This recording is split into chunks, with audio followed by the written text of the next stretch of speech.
Man, I can't believe Attack on Titan first aired back in April of 2013. It's been such an incredible ride for me, who started with the anime, picked up the manga, and then enjoyed seeing the story come to life slowly in animation over the course of 9 years. And that's why I'm so happy to finally be able to talk about the long-awaited conclusion with all of you. Wait, what the fu- Oh my god!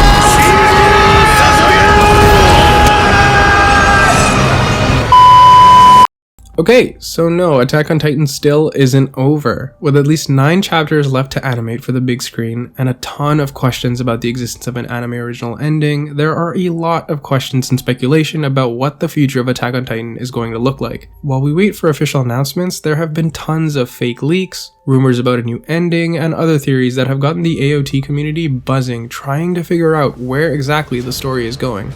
Just as a heads up, while part of this video won't have any manga spoilers past Season 4 Part 2, I will give a spoiler warning before getting into any discussions of the manga. As such, in today's video, I want to talk about the final part of Attack on Titan, how I see it playing out, how many episodes are left, and then getting into a discussion about some of the theories of where Attack on Titan's ending is going to go. Will it be anime original, or will it follow the manga? Who knows? So with all that out of the way, hey everyone, it's your boy Hamza B2K back at it again with another video. I'm working to keep the Attack on Titan content coming on this channel, especially as we wait to see the official finale of the story.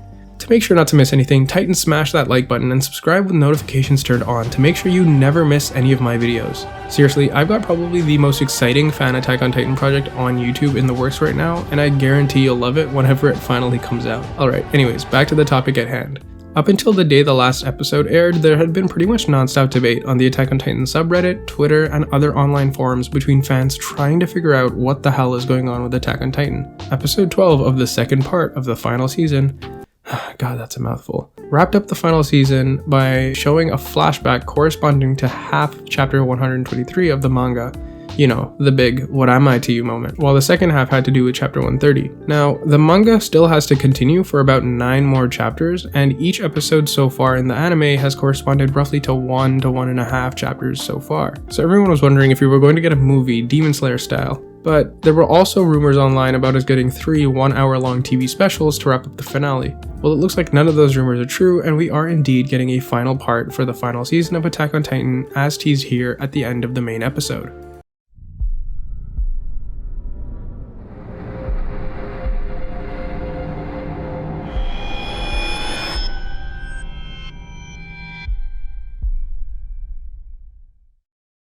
Now, before I even get started breaking down some theories and ideas for where the show goes, I really need to get something off my chest. Everyone complaining about the fact that Season 4 is getting a Part 3 are kind of dumb. Look, obviously I'm not talking about all of you, please do not get angry and, take up arms in the comment section, but some of you are kind of annoying. Like, so much so that just thinking about them is starting to get me unreasonably angry. Why do I care? I'd say I usually don't, but when I'm constantly being bombarded with so much stupidity all over the place, flooding my timelines on every social media, yeah, it becomes really hard to ignore. A lot of the things people complain about are pretty baseless, and it's the kind of whiny behavior that makes me hate a lot of major anime fandoms. I've laughed a lot about shitposts making fun of how MAPPA basically got the final season title wrong, and that they keep having to make new parts of this final season, making it not the actual final season. But it gets incredibly dumb when you start to realize that there are people out there who unironically think that that's actually a valid reason to hate on the studio for not knowing what they're doing. The studio probably made a mistake about announcing the final season when the manga still wasn't over and they didn't know where it was about to end. But that aside, I have seen some degenerate comments on threads talking about how MAPPA basically lied to steal the viewers' money by calling the 4th season the last season, but then, and I quote, delaying the series so that they would have to keep coming back to it. Honestly, I just don't get why this is a problem to begin with. If you really didn't want to wait, I got news for you. Open up Google, type in Attack on Titan chapter 131, and just read the damn story. Play the soundtrack while you listen to it for all I care. After I watched the very first season, did I want to wait the 3 or 4 years it took for season 2 to come out? No. I just read the manga and then I still enjoyed seeing the anime come to life again years later. I think it's really sad and misguided that there are people out there who genuinely believe that MAPPA is doing their absolute best to just keep drawing out the story and milk another part just to get more money and views on the show, and that's just really confusing to me.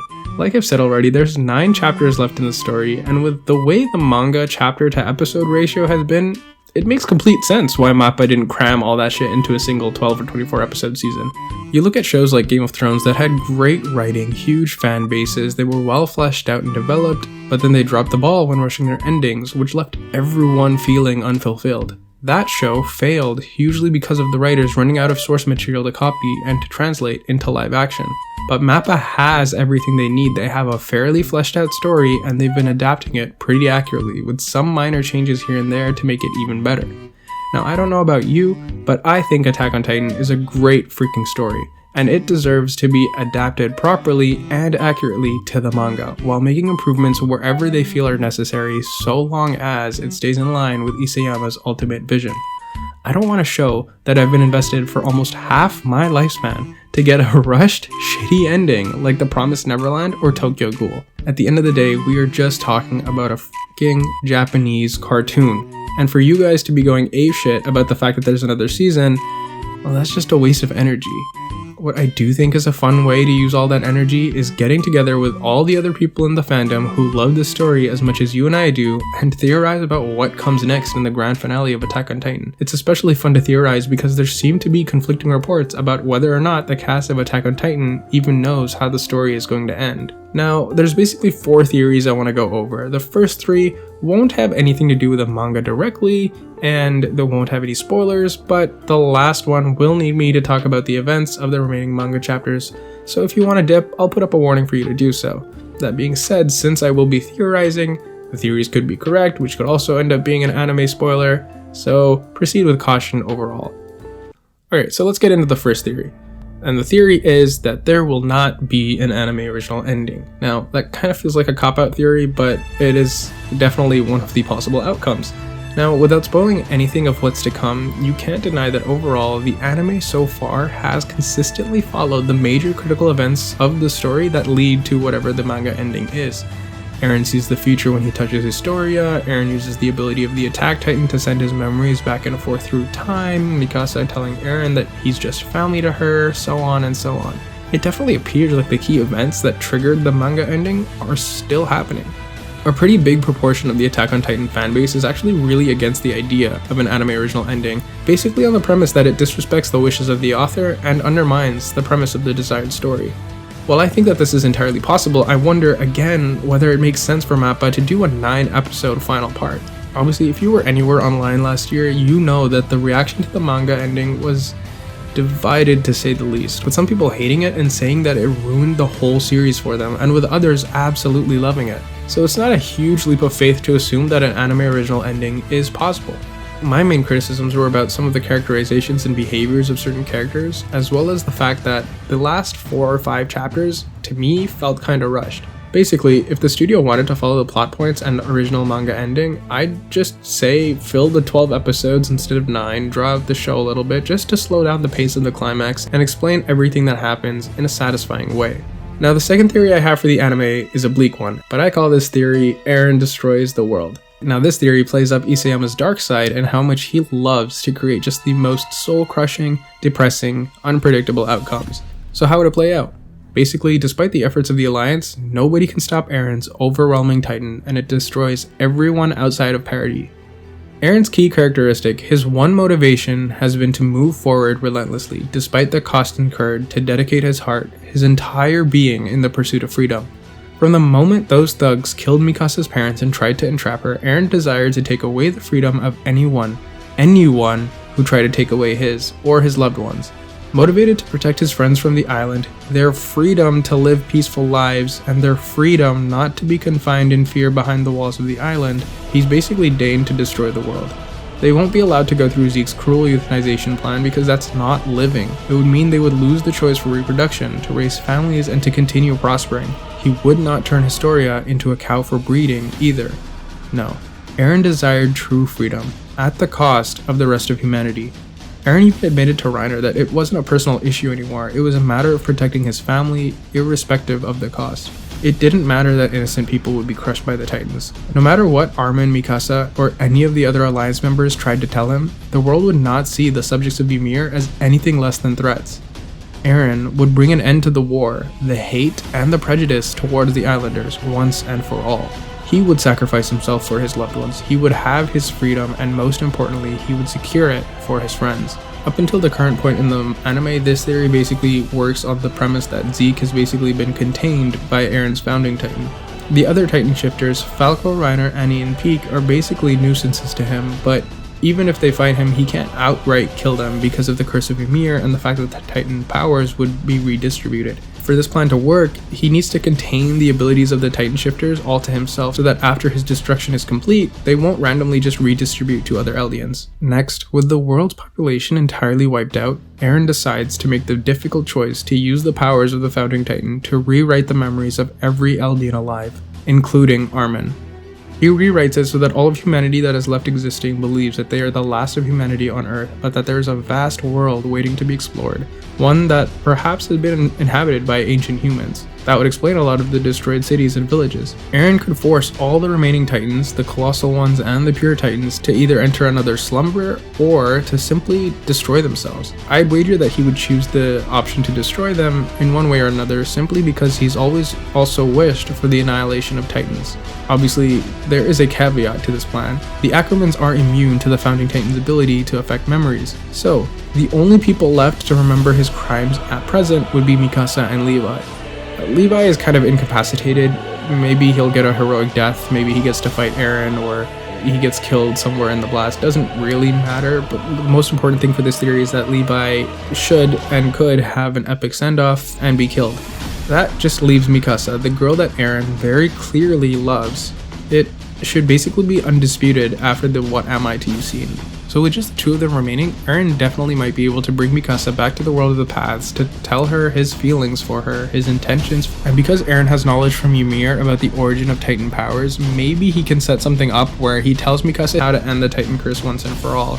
So basically at this point of the story, Mikasa would have no other choice other than to kill Eren through tears because of his crimes, and that would bring the story to an end with the dawn of humanity once again restarting, with Eren and most of the world dying and with Mikasa being the single tragic survivor of his genocide. Now it's totally fine to hate this ending or to think it's dumb. It is just a fun theory, but I love this ending. It plays up Eren's convictions for freedom, even at the cost of everyone else's lives. I think it doesn't jeopardize his arc at all as a character, and I think it upholds everything he stands for and gives a bleak but reasonably well explained way of wrapping things up. I love the darkness of this theory, and I especially love the fact that Eren would basically become an island devil, like to the truest extent, just so that his family could live.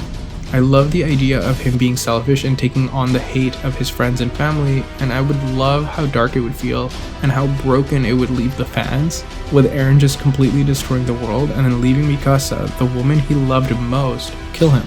Compared to some of the other theories, there really isn't any evidence, quote unquote, for this being the best ending. It's just pure fun speculation, but like I said, I really like this outcome. The third theory has been pretty widely discussed and theorized, and Twitter fans know exactly what I will be referring to when I call this next theory the Eren becomes a symbol of hate, or the Code Geass theory. In this theory, without fleshing it out too much, because I love Code Geass and I think every anime fan needs to watch it, Eren basically takes on the world's hatred by focusing everyone's attention on himself, and puts the Eldians and Islanders in a position where they would work together to bring him down. Basically, with everyone collaborating to save humanity, you would get to a point where everyone sort of acknowledges that, yeah, okay, so we were wrong about the Eldians. The problem is that there's so many issues and plot holes in this theory that would need to be resolved, like the fact that the Titan powers would still exist, and the very real fact that the humans in Attack on Titan are a lot like us in the real world. They're a bunch of a-holes who aren't just going to forget what happened. It would be easy for the survivors outside the island to point at Eren as proof that Eldians are just a huge threat, or that the Islanders are capable of such destruction, giving them a reason to be feared, stigmatized, and ostracized all over again. No. For this theory to work, basically Eren needs to be the only villain. Even the Jaegerists basically need to turn against him somehow, maybe through Eren messing with their memories, I don't know. It's hard to see this happening though, because Isayama has subtly commented that he doesn't want a predictable ending, and I do think that this is the most predictable anime original ending. Plus, I just don't think that anyone would be able to set aside their differences considering everything that has just happened and considering the harsh lines between some of the factions that already exist. And now we get into the fourth theory, the triple timeline and multiverse theory, which is probably by far the most popular theory for the anime original ending. Now, I don't personally love this theory, and I will explain why later, but in terms of feasibility and knowing how much the series loves its own foreshadowing, it seems extremely likely. Now, put on your tinfoil hats, sit with me around the campfire, and let's get into this one. This is officially the warning for anime-only fans to turn off this video right now and to go back, because there are going to be heavy discussions for the rest of the manga chapters to come. Or feel free to stick around, because the theory is fun nonetheless. Now, as I said, the whole crux of this theory, believe it or not, is about the existence of an Attack on Titan multiverse. Parallel timelines that all hinge on butterfly effect type events, but with certain key elements remaining the same no matter which universe you go to. More specifically, there's actually 3 or 4 canon Attack on Titan timelines currently known, and all of them are valid, and apparently all of them tie into one another to some degree. These timelines can basically be summarized as 1. The timeline we are currently seeing unfold in the anime where Eren does the rumbling against humanity. 2. The timeline where Mikasa told Eren she loves him instead of telling him that he's just family to her. 3. The Attack on Titan school cast timeline, which is a universe set in modern day Japan. And 4. The timeline of the Lost Girls OVA. Whether you like it or not, the anime has basically confirmed the existence of multiple universes already, canonizing stories like Attack on Titan Lost Girls, as well as, and perhaps most importantly, the Attack on Titan school cast. Now, these stories are canon. I don't need to justify them. You can find interviews online, and I can play clips of some of them here, confirming that yes, all of these stories, OVA and all, are canon in the universe. So let me explain briefly how this theory works. In the manga, Eren shows Mikasa a vision of the alternate timeline of what would have happened if she had confessed her feelings for him. In the manga, chapter 138, titled A Long Dream, Mikasa's headaches return, basically worse than ever, and she sees glimpses of young Eren back under the tree from the very first episode and chapter. The pain gets so bad that she basically says that she can't take any more of this and that she, quote, wants to go back to our, aka Mikasa and Eren's, home. But instead of showing their childhood home together, we see Mikasa waking up from a nap, a long dream, and she's crying. Ring any bells?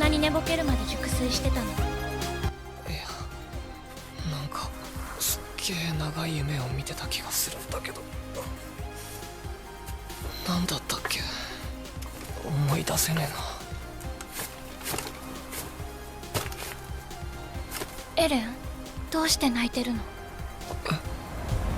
Mikasa says she's crying because she wonders if it's okay for her to, quote, really be here, as in at the cottage, or in this other world. Eren tells her it doesn't matter anymore because not only did they abandon Armin, but that they ran away to live together, to survive. In this world, Eren couldn't commit the genocide, couldn't send a story to hell, and instead decided to live out his remaining 4 years with Mikasa alone. All because she confessed to him. Eren asks Mikasa to forget him after he dies, and as she goes in for the kill in our main timeline, she tells Eren in the other universe, quote-unquote, see you later, implying that not only is this not the end, but that perhaps she's got knowledge of what's going on in the alternate timeline. It's very confusing, I know, but essentially what seems to be the case here is that Mikasa is aware of the multiple timelines, similar to Eren, and is conscious that the world she was seeing wasn't the same as the world where she didn't confess to him. This is basically where Attack on Titan School Cast and the Lost Girls OVA comes into play. For those of you who don't know, Attack on Titan School Casts was a fun way for Isayama to give almost satirical previews to future manga events where the cast of the series are basically modern day Japanese high school students. Isayama himself confirmed that School Cast was linked to the main story when he said that he wanted to approach it by linking it to the original manga's universe way back in 2019.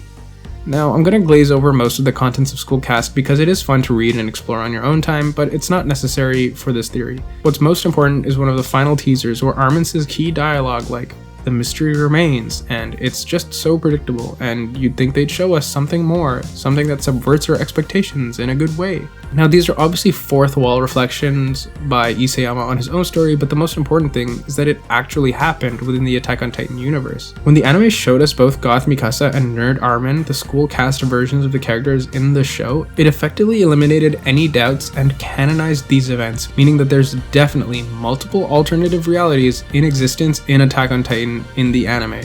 So, if school casts is canonized and linked the timeline, then that makes it all the more realistic and easier to believe that Lost Girls is also directly linked. And there are a ton of visual clues in the Lost Girls story and OVA that support this claim. Lost Girls is an alternate reality where Mikasa's parents basically were never killed, but other key events still occurred that intertwine her destiny with Eren's. In this timeline, Grisha and Eren arrive to Mikasa's family cabin before the thugs ever arrived. The two kids go exploring and become close friends. Eren encourages Mikasa to be brave and still wants to become a scout, but because the scouts fail continuously in this timeline, the scouts are actually disbanded, and so he never gets his opportunity to go outside the walls. But in this timeline, Mikasa isn't actually strong enough yet to protect Eren or care for him. After all, she hasn't in this timeline unlocked her Ackerman abilities since she's never had to fight for her life yet. In this timeline, it's kind of bizarre, but Eren and Armin try to build a plane to fly over the walls. Mikasa asks Eren not to die since he's still determined to see the outside world, and it's here where Eren wraps his scarf around her neck. But things get really weird in chapter 9 when a voice says to her, "I think that's enough. It's about time for you to go back." Go back to where? The main timeline? Because there's a flash, and that's exactly what happens. The OVA plays up the idea of alternate timelines and gives a lot of emphasis to the same symbolism of butterflies, and it explicitly states that Mikasa has the ability to go and basically make futures whenever she desires, but that no matter what, in every reality, Eren's death would be an inevitability. Obviously, this theory means that the power of the multiple timelines does not actually reside with Eren, but it's with Mikasa. No matter what actions he chose, Eren would always be doomed to die, but Mikasa would be the one who's free to choose or experience different realities. Because her memory couldn't be affected by the founding Titan powers, maybe she retained knowledge here and there through her headaches of these alternate universes. But why would all of this matter to the viewers? The point is, this theory so far basically gives a legitimate reason and mechanism for Isayama or MAPPA to create an anime original ending that is just one out of several canon Attack on Titan universes. Now, if you wanted to line up the events of these multiple universes, you can kind of look at it as 1, where the timeline where Mikasa and Eren run away and there was no rumbling, and 2, the manga timeline where Mikasa kills Eren, which leads up to the third timeline where Eren opens his eyes in the very first episode of the anime after his long dream, and then the anime leads to whatever the anime original ending is going to be. If you all remember, Mikasa has short hair when she decapitates Eren, but when he wakes up as a young boy, he notes that her hair has grown really long. Thus, in the main anime timeline, we're at a stage where Eren knows running away fails and that Parity is eventually destroyed by war anyway long after the rumbling, that maybe he can choose some other outcome. Now look, if there was one coincidence, okay fine, no problem. If there were two, okay maybe still. But Isayama is just an annoyingly smart foreshadower, and so are WIT and MAPPA Studios. I just don't think this many coincidences are possible, and that's why so many people are tied to this theory. Now with all of that being said, realistically, I'm just not a fan of this theory. For one, I have never liked the idea that Mikasa was the key all along, or that the founder Ymir was somehow working through her and not with Eren.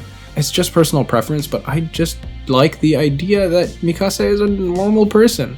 Well, as normal as an Ackerman can be. I didn't like it when she spoke to Ymir in the manga. For me, anime that felt grounded in their own rules and worlds, but then brought in alternate endings or magical multiverses like Clannad Afterstory or Mirai Nikki never worked for me. Having a multiverse where audiences can basically choose their own preferred ending is a fine strategy, I guess, if your goal is to appease as many fans as possible, which honestly I wouldn't blame Isayama or MAPPA of doing, considering how insane the reaction to the manga ending was. But with that being said, I feel like having several canon endings drains all the urgency or feelings of finality that should come from a high stakes story like Attack on Titan. I like a decisive ending, and I want one for Attack on Titan. I'm perfectly fine with Isayama doing whatever he wants in the end, but that's just a preference. It's just how I feel, and I think it's a preference that a lot of people also share. Now, no matter what, I don't think Mikasa or Armin will die in the outcome, and pretty much everyone else I think is totally up for grabs. But yeah, that's basically it for the most plausible theories in my opinion about how Attack on Titan could end. Did I miss any theories that you've seen or thought of? I'd love to hear more in the comments down below. And manga readers, if you're going to comment, please flag your spoilers with spoiler warnings. Let's not be rude, shall we? If you made it to the end of the video, I just wanted to give you a sincere thank you so much for watching. I am planning on working really hard to keep giving you guys good quality content. I love reading your guys' comments on my videos, and I'm always looking for ways to improve as well. Right now, I'm working on a special Attack on Titan project on top of doing more character analysis videos for you guys, and I'm trying to get things out ASAP, but just to be fair, I have also been juggling uni, and I'm actually getting married in a couple months, so that's kind of eating some of my time, but I do want to keep making content. So please, please, please leave a like and subscribe to the channel. It hugely helps me out, and it pushes me really hard, and it motivates me to keep giving you guys the content you deserve. Thanks everyone, and I hope to see you all in the next one. Peace.